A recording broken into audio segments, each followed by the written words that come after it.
પરીક્ષાઓ પૂર્ણ થઈ, પરિણામો પણ આવવા લાગ્યા અને હવે સ્કૂલ કોલેજોમાં ઉચ્ચ શિક્ષણની અંદર દાખલો પ્રવેશ મેળવવાની, શિષ્યવૃત્તિ મેળવવાની, આ તમામ માટે એડમિશન મેળવવું હોય, શિષ્યવૃત્તિના લાભ મેળવવા હોય, હોસ્ટેલ હોય કે પછી નોકરીનો લાભ લેવો હોય, આવક અને જાતિના દાખલા જરૂરી હોય છે. પણ આ દાખલા મેળવવા માટે જે પ્રકારની લાઈનો લાગે છે એના દ્રશ્યો જોજો. અમદાવાદ, જામનગર, વાઘોડિયા, રાજકોટ, તમામ ઠેકાણે આપણે તમામ લોકો જાણીએ છીએ 40 થી 45 ડિગ્રી તાપમાન છે. આ તમામની વચ્ચે દાખલો લેવા લોકો લાઈન લગાડે છે. રાજકોટની અંદર બહુમાળી ભવન પર દાખલો લેવા માટે, જાતિનો દાખલો મેળવવા 500 કરતાં વધુ યુવાનો લાઈન લગાડતા જોવા મળે, આપ જોઈ શકો છો. તમામની ફરિયાદ એ હતી કે પૂરતી વ્યવસ્થા તો નહોતી, કદાચ થોડી ઘણી વ્યવસ્થા કરી હતી, પંડાલ હતું, બધું હતું કે ગરમી ઓછી લાગે, પણ કોઈને કોઈ કારણથી તેમને ધક્કા ખવડાવવામાં આવે, ખોટા દાખલા માટેના ખોટા ડોક્યુમેન્ટ્સ મંગાવવા માટે આગ્રહ કરવામાં આવે કે 1978 પહેલાંના દાદા કાકા ફોઈના દાખલા લઈ આવો પછી મળશે. આ બધી ફરિયાદો અનેક વિદ્યાર્થીઓની, યુવકોની, એમના પરિવારજનોની જોવા મળી છે. આ જ પ્રકારે જામનગરમાં પણ એવા દ્રશ્યો જોવા મળ્યા. ત્યાં સેવા સદન પર લાંબી લાઈન જોવા મળી. 50થી વધુ અરજદારો દાખલા કઢાવવા માટે આવ્યા હતા. વ્યવસ્થાનો અભાવ હતો તેવી તમામની ફરિયાદ હતી. આ જ રીતે વાઘોડિયાની અંદર પણ સેવા સદનમાં જાતિના દાખલા કાઢવા લોકો ધક્કા ખાતા એની ફરિયાદ થઈ. 4-5 દિવસ સુધી સતત ધક્કા ખાતા લોકો જોવા મળ્યા અને ફરિયાદ કરતા જોવા મળ્યા. અને એટલે લાગ્યું કે આ કાર્યક્રમ કરી સરકાર સુધી વાત પહોંચાડવી જોઈએ, જેથી પરિપત્રનો અમલ યોગ્ય રીતે થાય, પરિપત્રના નિયમોના બહાને હેરાન બાળકો ન થાય. આવા સંભળાવી લઉં લોકોનું દર્દ, આપણા યુવક યુવતીઓનું દર્દ. સવારે 10 વાગ્યાને અહીં ઊભા છીએ. માણસો આમાં વિદ્યાર્થી વર્ગ બહુ હેરાન થાય છે. એવું નથી, આવું લાગતું જ નથી કે અમારો વારો આવી ગયો છે. કલાકમાં ઊભું રહેવાનું, કલાક અહીંયા ઊભું રહેવાનું. 80 પહેલાના દાખલા માગે, હવે કોઈ છે નહીં અહીંયાથી તો ગોતવા ક્યાં જવા? આટલી મુશ્કેલી થાય છે તોય ગવર્મેન્ટ કંઈ કરવા ચાહતી જ નથી. આટલી લાઈન છે તોય પણ કંઈ સુવિધા નથી. એટલે લાઈનમાં ગરમીમાં પાણીની કંઈ વ્યવસ્થા નહીં ને ઓનલાઈન થાય તો બહુ સારામાં સારું. બાર બધા ફોર્મના પૈસા લે છે 2 ગણા ડબલ. જન્મ તારીખ તમારે સરખી દેખાતી નથી. હવે કે તમે આ કાગળિયું લઈ આવો, સ્કૂલે જાઓ, સ્કૂલે પડી ગઈ હોય તો શું કરે પબ્લિક? જાય ક્યાં? શું નાના માણસોને પીલાવાનું? અહીંયા મોટા માણસો માટે કંઈ છે જ નહીં, આ નાના માણસો માટે જ છે બધું. 500 રૂપિયા માં કામે જતી હોય અને માનું તો કોઈ હાલતું જ નથી. પહેલી વાત તો એ બાપનું જોઈએ, હાલો બાપનું નથી હલાવતા, મોટા બાપાનું જ જોઈએ છે આ લોકોને. 78 પહેલાનું જોઈએ છે, એ એના પપ્પાનું નહીં, મોટા બાપાનું, જેને માએ જન્મ દીધો છે એની માનું કાંઈ નથી હાલતું, એનું બાપનું કાંઈ નથી હાલતું. બાપાનું શું કામ છે આમાં? ગાય કે તમારી બેનનું તમે સર્ટી લઈ આવતા, મારા બેન કોઈ છે નહીં, બાપા ભાઈ છે, ભાઈ ભણેલા નથી, બાપુજી કોઈ છે નહીં, તો મારે કોનું લેવા જવું? કાલે અહીં આવ્યા હતા અને પછી છેલ્લે ખબર પડી કે 78 વર્ષ પહેલાનું આ એલસી જોશે. તો અત્યારે કાલે અમારે ધક્કો થયો હતો અને આજે બીજી વાર અમે ખાલી સ્ટેમ્પ મારવા જ આવ્યા છીએ. તો બહુ ગરમી છે. જાતિનો કે આવકનો દાખલો કાઢતા સતર્કતા હોવી જોઈએ, ચોકસાઈ હોવી જોઈએ. પ્રમાણિત કરતાં પહેલાં બધું થવું જોઈએ, બરાબર છે, પણ ક્યાંક જડતાના કારણે આપણા સંતાનો હેરાન ન થાય તેવી વ્યવસ્થા પણ થવી જોઈએ. સ્થિતિ જોજો, વાઘોડિયામાં જે સ્થિતિ થઈ તેને લઈ ખુદ ધારાસભ્ય ત્યાં પહોંચ્યા, ધર્મેન્દ્રસિંહ વાઘેલા, અને એમને કહ્યું કે એમને અનેક લોકોની ફરિયાદ મળે છે કે 1951 પહેલાંના જમીનના ઉતારા લઈ આવો, ટેક્સની રસીદ લઈ આવો, એમ કરીને લોકોને હેરાન કરવામાં આવે છે. અને ધર્મેન્દ્રસિંહ સાથે પણ મેં વાત કરી છે. આ સ્થિતિ જાણવી પણ છે, સમજવી પણ છે. ચર્ચાની શરૂઆત કરું એ પહેલાં ધર્મેન્દ્રસિંહ વાઘેલા એ પણ ધ્યાનમાં રાખજો, કોંગ્રેસના નહીં, બીજેપીના ધારાસભ્ય છે, તેમને કેવી રીતે આ વ્યથા રજૂ કરી છે. ધર્મેન્દ્રસિંહજી, મારે વિસ્તારથી જાણવું હતું, આ જાતિ પ્રમાણપત્ર અથવા દાખલો લેવામાં કેવા પ્રકારની સમસ્યા નડતી હતી, કેવા પ્રકારની અવ્યવસ્થા હતી, કેવી સ્થિતિ હતી? ખરેખર તો રોનકભાઈ, પરિસ્થિતિ દર ગુરુવારે હું જનરલી લોક દરબાર, લોકોના પ્રશ્નો માટે ગુરુવારે દર વાઘોડિયા મામલતદાર ઓફિસ ખાતે બેસતો હોય છું. તો ત્યાં એક મામલતદાર શ્રી સમીર કાછોટ કરીને લોકોને સમસ્યા ખૂબ મોટી એડમિશન માટે થઈને દાખલાની જે જાતિના અને આવકના દાખલા માટે લાંબી લાઈન પડી હતી. એટલે મેં પૂછ્યું કે ભાઈ આ લાંબી લાઈનો કેમ છે? તો દાખલા માટે થઈને બધા લોકોએ મને રજૂઆત કરી કે ભાઈ અમે 3-4 દિવસથી સતત ધક્કા ખાવી છે પણ અમને દાખલા આપતા નથી. એટલે મામલતદારશ્રીને કીધું કે ભાઈ આ દાખલા નહીં આપવાનું કારણ શું? તો કે 1950 આદિવાસી ભાઈઓના પુરાવા જોઈએ. તો મેં કીધું મારો આદિવાસી ભાઈ 1950 એની પાસે ઘર ના હોય તો દસ્તાવેજ ક્યાંથી હોય? જમીન નથી તો એની પાસે 7 બાર નથી.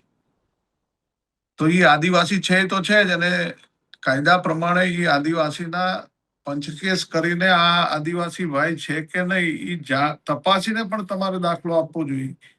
એના બદલે તમે એવું કહો છો કે 1950 પુરાવા લઈ આવો તો જ હું દાખલો આપીશ. એટલે મારે એમને કહેવું પડ્યું કે અમારા આદિવાસી ભાઈઓ માટે થઈને આપ જે રીતનો વ્યવહાર ને વર્તન કરો છો એ ક્યારેય ચલાવી નહીં લેવાય. એ લોકોના બાળકોના ભવિષ્યની જે કંઈ તમે બગાડી રહ્યા છો તો એ બિલકુલ ચલાવી લેવામાં નહીં આવે. તમે અત્યારે ને અત્યારે દાખલાની આપવાની વ્યવસ્થા કરો. એટલે આ બધી ચર્ચા પછી મારે કલેક્ટરશ્રીને વાત કરવી પડી. કલેક્ટરશ્રીએ પણ એવું કીધું કે ભાઈ ના, દાખલો આપવો જ પડે, એમાં તો કોઈ ચલાવી લેવાની જરૂર નથી ને. હું મામલતદારશ્રીને કહું છું જેટલા પણ લોકો છે એમને દાખલા આપવાની વ્યવસ્થા કરે. એટલે હું ત્યાં બેસી અને મારે આ દાખલા આપવાની વ્યવસ્થા કરવી પડી અને મામલતદારશ્રીને કડક સૂચના આપવી પડી કે જો આમાંથી અમારા એક પણ પરિવારને દાખલો નહીં મળ્યો અને એમનું જો ભણતર બગડ્યું તો એની જવાબદારી તમારી રહેશે અને સરકારમાં રજૂઆત કરીને તમારા વિરુદ્ધમાં કડકમાં કડક પગલાં લેવા પડશે. ધર્મેન્દ્રસિંહ, એ નિયમોથી બંધાયેલા હતા અધિકારીઓ કર્મચારીઓ એટલે દાખલો નહોતા કાઢી આપતા કે પછી એમનું વર્તન જ રિજિડ હતું? હેરાન કરવાની વૃત્તિ હતી કે નિયમથી બંધાયેલા હતા? એમનું વર્તન જ રિજિડ કહેવાય. કારણ કે આપ વિચારો કે એડમિશનને એક જ દિવસ હવે બાકી છે, આજે છેલ્લો દિવસ હતો. તમે એને દાખલો ના આપો એટલે એ એડમિશનથી વંચિત રહેવાનો, એટલે એનું તો ભવિષ્ય દીકરાનું તો બગડી ગયું. આની અંદર મેં પણ જે કંઈ તપાસ કરી તો તપાસ કરતા મને પણ ખબર પડી કે ભાઈ જે ભાઈ પાસે પુરાવા આજે આપ 1950 આપ જાણો છો કે 50 તો લાઇટ બિલ લાવો ક્યાંથી લાવો? 1950 તમે એને એવું કહો કે દસ્તાવેજ, તો 1950 જે આદિવાસી ભાઈ છે અમારો એની પાસે રહેવાનું ઘર પણ ના હોય તો એ દસ્તાવેજ ક્યાંથી લાવવાનું છે? પછી એમની માંગણી હતી કે તમે વેરા પાવતી આપો. તો 1950 રોનકભાઈ ગામડાની અંદર કોઈ વેરો ભરતું હશે ખરું? આવા ખોટા સમય બગાડીને લોકોને નુકસાન કરવું, લોકોને હેરાન કરવા, એવી એમની માનસિકતા હતી. એટલે મારે એમને ખખડાવવા પડ્યા કે ભાઈ આવું નહીં ચલવી લેવામાં આવે. પછી બધું ઠેકાણે પડ્યું ખરું? પછી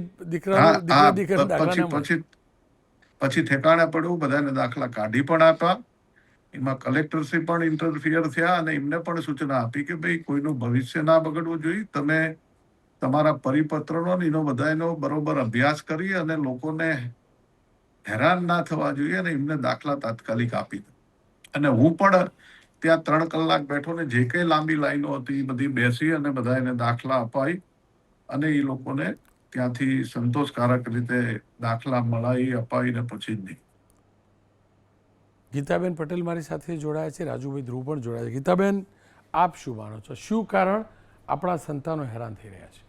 બિલકુલ રોનકભાઈ, જ્યારે આ દીકરાઓ લાઇનમાં ઊભા હતા અને જે આપના માધ્યમથી, વિડીયોના માધ્યમથી જે એના પરિવારમાં એની માતા હોય, એના પિતા હોય, જે લોકો પોતાની વ્યથા ઠાલવી રહ્યા હતા, એ દ્રશ્ય મેં અને તમે બધાએ જોયા. એક માતા એવું કહે છે કે એના જન્મના પ્રમાણપત્રથી લઈ અને આ પરિસ્થિતિનો સામનો આજે અમારે કરવો પડ્યો છે. આવા લાખો આખા ગુજરાતની અંદર આપણે બધી જગ્યાએ લાઈનો લાગતા જોઈ છે અને પાછું એક નહીં 3 વખત આ લોકોને ધક્કા ખવડાવવામાં આવે છે. કારણ કે વિદ્યાર્થીઓ છે ખૂબ હોશિયાર છે. કદાચ હું એવું માનું છું કે ઉંમરલાયક લોકો હોય તો એમને બહુ સૂઝ ના પડતી હોય તો કદાચ 2 ધક્કા ખાવા પડતા હોય. અને સાથે સાથે આમાં દલાલોનું પણ બહુ મોટું કામ હોય છે. 500 રૂપિયા આપો ને તો તમને ઘરે બેઠા પણ દાખલા આપી દેતા હોય છે. એટલે ઘણીવાર આપણને શંકા એ ઉપજાવે છે કે આમાં અધિકારીઓ પણ સાથે મળેલા નથી ને. આ દીકરા દીકરીઓ ભણેલા ગણેલા હોવા છતાં એમની પાસે આખા ડોક્યુમેન્ટ્સની ફાઇલો હોય છે. તો શા માટે આ દીકરા દીકરીઓને સવારથી સાંજ સુધી લાઇનમાં લગાડો?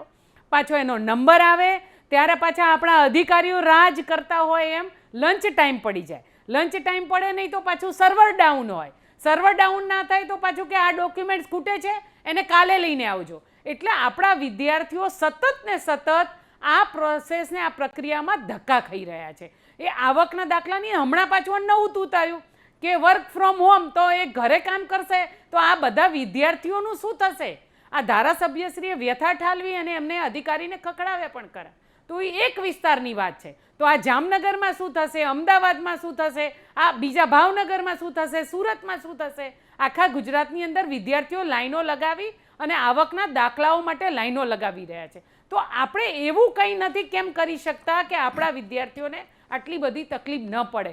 કોઈ વિદ્યાર્થી આવ્યો છે તો એની સાથે એના મમ્મી પપ્પા આવ્યા છે, તો એટલું મોટું તૂત લઈને આવે છે કે તમે તમારા લાઇટ બિલ લઈ આવો, 7/12નો ઉતારો લઈ આવો. હવે જેની પાસે જમીન નથી પાછું એજ્યુકેશનનો દાખલો લઈ આવો. ભાઈ આજથી 50-60 વર્ષ પહેલાં આપણા વડીલો ભણતા પણ નહોતા રોનકભાઈ, તો ક્યાંથી આ બધા દાખલાઓ લાવવાના? પણ મારું એવું માનવું છે કે તમારી પાસે જન્મનું પ્રમાણપત્ર છે તો એના આધાર પુરાવા પર પણ તમે કંઈક કરી શકો છો. પણ ના, આ તો અધિકારીઓ માત્ર ને માત્ર સરકારને પ્રજાના ટેક્સના પૈસે પગાર ખાતા હોય છે અને એસી ઓફિસોમાં બેઠા બેઠા નાટકો કરતા હોય છે. આ અધિકારીઓ ઉપર પણ ડામ લાવવાની આપણે ખૂબ જરૂર છે. કારણ કે આ વિદ્યાર્થીઓ આવી રીતે આટલા તડકામાં, આપણે રેડ એલર્ટની વાતો કરીએ છીએ, એમની પાસે કોઈ વ્યવસ્થા નથી ને એમના ખરા તડકે આપણે સવારથી સાંજ સુધી આ વિદ્યાર્થીઓને આપણે ધક્કા ખાતા કર્યા છે. તો આમાં સરકાર શું કરી રહી છે? કેમ કશું બોલતા નથી? આ વાતો થાય છે પણ એનો ઉપયોગ કંઈ થતો નથી. રોનકભાઈ, રાજુભાઈ મારી સાથે જોડાયા છે. રાજુભાઈ, ગીતાબેન કોંગ્રેસથી છે એટલે માની શકાય તમારા કહેવા પ્રમાણે, પણ ધર્મેન્દ્રસિંહ તો તમારા પક્ષના ધારાસભ્ય છે. જો હું ફરીથી કહું છું, જાતિ કે આવક પ્રમાણપત્ર આપતા પહેલાં બધી ચકાસણી થવી જ જોઈએ, જેના કારણે સરકારી યોજનાનો ખોટો વ્યક્તિ લાભ લઈ જાય અને સાચો વ્યક્તિ રહી ન જાય. પણ પરિપત્રનું જડતાપૂર્વકનો અમલ કરવો અને ક્યાંક હેરાન કરવાની વૃત્તિથી કરવું, બધાની વાત નથી કરતો, એ પણ તો ખોટું છે ને. અને જે ધર્મેન્દ્રસિંહ કહી રહ્યા હતા એનું આપણે સમીક્ષા કરીએ તો સ્પષ્ટ છે કે લોકોને, આપણા યુવક યુવતીઓ હેરાન થાય છે. કેમ આ સ્થિતિ?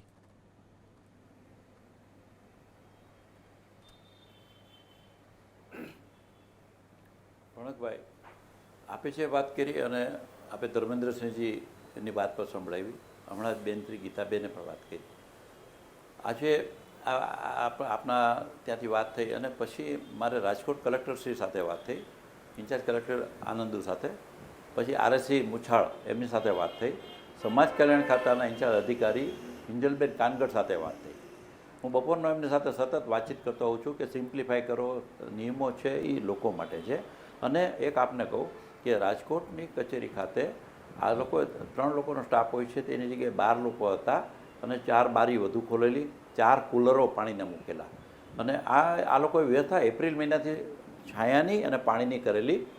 હવે એક આપને કહું કે મેં એમને જ્યારે પૂછ્યું ત્યારે એમને એક વાત કરી કે ક્યાંય ખોટું ન દેવાઈ જાય. એક પ્રશ્ન એ છે, અમે ચકાસણી એટલા માટે કરીએ છીએ કે નિયમોનો ભંગ ન થાય.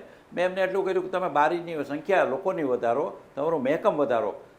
એમને એક વાત મુદ્દાની એવી કરી કે અમે વિદ્યાર્થીઓને કહીએ કે તમે લાઈનમાં રહ્યો, પણ વિદ્યાર્થીઓની સાથે એમના વાલીઓ પણ એટલા લાગણીશીલ ને ચિંતાતુર હોય છે કે વાલીઓ પણ સાથે રહે, એને કારણે થોડી લાઈન લાંબી થઈ જાય છે. એમને મેં કીધું એમને સમજાવો, પણ સારી રીતે રાજી થઈને જવા જોઈએ. રાજ્ય સરકારનો અભિગમ છે. અને આપ જુઓ કે આજે ગયા વર્ષે 25,000 જેટલા દાખલા આપ્યા. આ વખતે આપને કહું કે 1 એપ્રિલથી 15મી મે સુધી 1.5 મહિનામાં 25 દાખલાઓ અત્યાર સુધી દેવાઈ ગયા છે અને આજે 300 દાખલા દરરોજ દેવાય છે. એટલે મારું એટલું આપને કહેવું છે રોનકભાઈ કે વ્યવસ્થા થોડી ક્યાંક સંખ્યા વધી ગઈ. અને બીજું કે ક્રિમિલેયરની વાત છે, ધાર્મિક લઘુમતીની વાત છે, બિન અનામતની વાત છે, એટલે ઘણા બધા આમ કે દાખલાઓની વાત છે. તો ત્યારે ક્યાંક ને ક્યાંક અધિકારીઓ અથવા કર્મચારીઓ એની સંખ્યા ઘટી હોય, સામે વિદ્યાર્થીઓની સંખ્યા વધી હોય. પરંતુ સરકાર, રાજ્ય સરકાર, મેં જે રીતે અધિકારીઓ સાથે વાત કરી અને મેં ઘણા લોકોનો મળવા પણ ગયો હતો, એટલા માટે કે રોનકભાઈ આપે આ પ્રશ્ન છે એ લોકોની પીડાને વાચા આપની વાત છે. હું આપને અભિનંદન આપું છું એટલા માટે કે છેલ્લે એક લોકોને કનડતી લોકોની સમસ્યા આપ રજૂ કરો છો. આપની વાતમાં કે આ કોઈ રાજકીય મુદ્દો નથી, એટલે આપની વાત સાથે હું સહમત છું. ધર્મેન્દ્રસિંહજીએ એમના મત વિસ્તાર વાઘોડિયા વિસ્તારની વાત કરી અને આદિવાસી પટ્ટામાં એમને અધિકારીને કીધું કે ભાઈ અહીંયા તમે રિજિડ ન થાવ. એમની વાત મુદ્દાની હતી, એમને યોગ્ય એમને લાગ્યું અને મને લાગે છે કે એમને એક જે કહેવું જરૂરી લાગતું હતું એમની દ્રષ્ટિએ કહ્યું પણ ખરું. અને હું માનું છું આના પરથી એક વાત તો ફલિત છે કે ભારતીય જનતા પક્ષના પદાધિકારીઓ ધારાસભ્યો પણ ચિંતિત છે. અમે સૌ લોકો ચિંતિત છીએ રોનકભાઈ. આજે માનનીય મુખ્યમંત્રી ભૂપેન્દ્રભાઈ પટેલ જે રીતે એક પછી એક આપ જો કે વાત કરતા જાય છે કે ભાઈ વર્ચ્યુઅલ મિટિંગો કરજો, જે કાંઈ કાર્યક્રમો થાય એ પણ વર્ચ્યુઅલ, લોકોને તકલીફો ન પડે. અને અમે જ્યારે લોકોને વાત કરીએ છીએ કરકસર કરવાની, ઈંધણની બચત કરવાની, તો સામે રાજ્ય સરકાર પણ એટલી કટિબદ્ધ થઈ ગઈ છે. રાજ્ય સરકારે અમલીકરણ પણ ચાલુ કરી દીધું. આપે જોયું, આપે જ દેખાડેલું કે માનનીય વડાપ્રધાન 2 ગાડીઓ સાથે હતા. મારું કહેવું એ છે કે અમે કહ્યું તે કર્યું એ પ્રમાણે અમલીકરણમાં પણ મૂકીએ છીએ. આજે આ પ્રશ્ન આજે આપણે લીધો. હું રાજકોટ બહુમાળી ભવન પાસે ગયો, વિદ્યાર્થીઓની આસપાસ હું ત્યાં જોયું અને કલેક્ટરશ્રીની સાથે પણ મારે વાતચીત થઈ. સમાજ કલ્યાણ ખાતાના અધિકારી સાથે 2-3 વાર વાત થઈ, કર્મચારીઓ સાથે પણ વાત થઈ. એટલે એક આપને રોનકભાઈ ખાતરી આપું છું કે જેટલું બને એટલું વિદ્યાર્થીઓને તકલીફો ઓછી થાય એ દિશામાં સરકાર તૈયારી સાથે કામ કરી રહી છે. નાની મોટી ક્ષતિઓ થઈ હોય એ સુધારવાનો પ્રયત્ન છે. અને હું માનું છું કે જે રીતે સંખ્યા વધી, આજે આપ જો ઘણી વખત આપણે વિદ્યાર્થીઓની સાથે વાલીઓની સંખ્યા વધી જાય તો કર્મચારીઓની સંખ્યા 12 છે, તો ક્યાંક કોકને એટેન્શન ઓછા વધતું થયું હોય પણ એનો નિષ્ઠા અથવા અભિગમ રાજુભાઈ એમને કીધું કે ભાઈ તમે સંખ્યા વધારો, તમે જેટલી તમારી સુવિધાઓ વધારો. રાજુભાઈ એક આપને ખાતરી આપું છું કે હવે પછીના દિવસોમાં સુવિધાઓ વધારશે અને લોકોને હાલાકી રાજુભાઈ આપણે આટલું જ જોવો, દિશામાં જ પ્રયત્નશીલ રહેશે. રાજુભાઈ આટલું જ જોઈએ આપણે. મેં તો માત્ર વિદ્યાર્થીઓની વાતને વાચા નથી આપી, તમારા પક્ષના માનનીય ધારાસભ્યશ્રી જે વાત કરી રહ્યા હતા એને વાચા આપી છે. વિદ્યાર્થી કદાચ પ્રતાડિત થયો હોય, ગરમીમાં ઊભો રહ્યો હોય તો કદાચ એવું ન બોલે પણ કદાચ એ વાત કરે કે ભાઈ હેરાન કર્યા.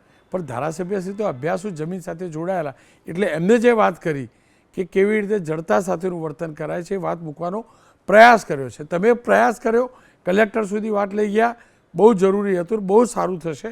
મારો પણ પ્રયાસ આ છે. પણ આ તમામની વચ્ચે આ જ મુદ્દાને અમે સરકારમાં પણ પૂછાવડાવ્યું તો જાતિના દાખલાની પ્રક્રિયા હવે ઓનલાઈન કરવામાં આવી રહી હોવાનો દાવો સરકાર તરફથી કરાયો છે.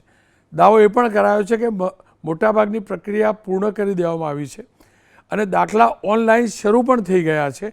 નિયામક વિકસિત જાતિ કલ્યાણ વિભાગમાંથી દાખલાઓ અંગે અપાયેલી માહિતી પ્રમાણે દાખલાઓની પ્રક્રિયા મોટાભાગે ઓનલાઈન શરૂ થઈ છે. નાગરિકોને અપીલ કરાઈ છે કે જરૂરી ડોક્યુમેન્ટ સબમિટ કરવાથી ઓનલાઈન દાખલો ઘેર બેઠા મોબાઈલ અથવા કોમ્પ્યુટર પર મળી જાય છે. આ દાખલાઓમાં સામાજિક અને શૈક્ષણિક રીતે પછાત વર્ગના અને એટલે કે ઈડબ્લ્યુએસ, લઘુમતી સમાજ, બિન અનામત વર્ગ જેવા દાખલાઓ ડિજિટલ ગુજરાત પોર્ટલ પરથી મેળવી શકાય છે. નાગરિકોને વિભાગે એ પણ અપીલ કરી છે કે આ દિશામાં જાગૃતતા દર્શાવી ઓનલાઈન એપ્લિકેશનના માધ્યમથી ઘેર બેઠા દાખલા મેળવી લેજો. દાખલાઓ માટે જુદા જુદા દસ્તાવેજો દલીલે કરવામાં આવી છે, તર્ક આપવામાં આવ્યો છે. એટલા માટે દસ્તાવેજો માગવામાં આવે છે જેથી કોઈ ખોટો ગેરલાભ ન લઈ જાય. આ નિયામક વિકસિત જાતિ કલ્યાણ નાયબ નિયામક એમના કાર્યાલયથી જણાવવામાં આવ્યું છે. વિગત એ પણ મોકલવામાં આવી છે કે રાજ્યના મોટાભાગના વિસ્તારોમાં આ પ્રકારના દાખલા મામલતદાર અને ટીડીઓ કક્ષાએથી કાઢી આપવામાં આવે છે, પરંતુ કોઈ કારણોસર, હવે સાંભળજો મહત્વની વાત, પરંતુ કોઈ કારણોસર અમદાવાદ, સુરત અને રાજકોટ મહાનગરમાં દાખલા મામલતદાર કચેરીએથી નથી અપાતા. આ ત્રણેય શહેરોમાં માત્ર નાયબ નિયામક વિકસિત જાતિ કલ્યાણ વિભાગની કચેરીએથી જ આપવામાં આવે છે. આવી મને જાણકારી આપવામાં આવી છે. આવો સાંભળી લઈએ NC પટેલ, નાયબ નિયામક વિકસિત જાતિ કલ્યાણ, એમને શું કહ્યું. આ જે અલગ અલગ પ્રમાણપત્રો છે તે બધા જ પ્રમાણપત્ર સંપૂર્ણ ઓનલાઈન કરવાની પ્રક્રિયા ચાલુ છે. જે મામલતદાર, ટીડીઓ, અલગ અલગ કચેરીઓમાં સંપૂર્ણ ઓનલાઈન થઈ ચૂકી છે અને આ તમામ પ્રમાણપત્રો અરજદારો પોતાના ઘરે બેસીને મેળવી શકે છે. અરજી કરેથી, એમના ડોક્યુમેન્ટ અપલોડ કરેથી, જરૂરિયાતના જેટલા બી દસ્તાવેજો છે તે અપલોડ કરેથી એમના ઘરે એમના વોટ્સએપ મારફતે એમના ડિજીલોકરમાં આ પ્રમાણપત્રો તેઓ મેળવી શકે છે. આ તમામ પ્રમાણપત્રો સાઇન થઈને સક્ષમ સત્તાધિકારીથી આપની પાસે પહોંચશે. આમાં કેવું છે કે જાતિ પ્રમાણપત્ર એક ખૂબ સેન્સિટિવ વસ્તુ છે. જાતિ પ્રમાણપત્રમાં તમારે રિઝર્વેશનનો લાભ, અનામતનો લાભ, અલગ અલગ યોજનાઓનો લાભ મળતો હોય છે. એટલે એના અંદર કોઈ ખોટો અરજદાર ન ઘૂસે એ પણ જોવાની અમારી સંપૂર્ણ જવાબદારી રહે છે. અધિકારી ઉપર આના માટે એને નિયત કરેલા ડોક્યુમેન્ટ લેવા પડતા હોય છે. એસસીબીસી માટે કે કયા વર્ષનું નોંધી નિવાસ થાય છે, કે એની જાતિ ક્યાંથી પ્રસ્થાપિત થાય છે, એવા જરૂરી ઘણા બધા ડોક્યુમેન્ટ હોય છે જે આપેથી જ આ પ્રમાણપત્ર ઇસ્યુ કરવામાં આવે છે. ખેર, મારો પ્રયાસ હતો આપણા સંતાનોનું દર્દ, તકલીફ સરકાર સુધી પહોંચાડવાની. સરકાર તપાસ કરે, જરૂરી જ્યાં પણ સુધારો એ કરે, પણ નાયબ નિયામક શ્રી કહી રહ્યા તે વાત સાચી છે. કોઈનો ખોટો દાખલો ન નીકળી જાય એ જોવાની જવાબદારી પણ છે. પણ મારી સરકારને એ પણ અપીલ છે, જો આપણે આટલા ચોકસાઈવાળા છીએ તો મારા ગુજરાતમાં સરકારી વિભાગોની દુનિયાભરની નકલી ઓફિસો બને છે ક્યાંથી? મારા ગુજરાતમાં આટલા સિનિયર નકલી ઓફિસો આવે છે ક્યાંથી? આ પણ તો સરકાર વિચારે. દાખલા માટે આટલા ચિંતિત હોઈએ, ચોકસાઈ કરતા હોઈએ તો આ પણ તો જોવું જોઈએ ને. આખી ને આખી વિભાગની ઓફિસ ડુપ્લિકેટ બની જાય, ક્યાંથી આવે છે? સરકાર આ પણ તો ચેક કરે ને.